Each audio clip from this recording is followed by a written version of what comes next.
হাতে ঢালাই করার সময় আপনারা এই ধরনের ভুল কাজটা কখনো করবেন না।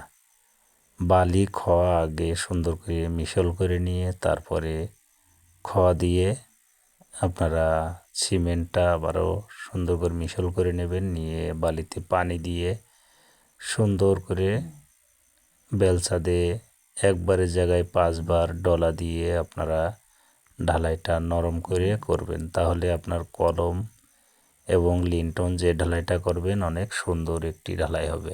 যেমন করে আমি আপনাদেরকে দেখাচ্ছি, আপনারা এভাবে ঠিক ঢালাইটা নেবেন, নিয়ে বেলচা হোক কোদাল হোক তার পাশাতে সুন্দর করে ডলা দিয়ে আপনারা ঢালাইটা করার চিন্তা করবেন। তাহলে আপনার কাজটা অনেক সুন্দর হবে। যেমনটি আমি কড়াইতে দিচ্ছি ঢালাই, আপনারা ফলো করুন আমরা কিভাবে ঢালাইটা করলে ভালো হয়।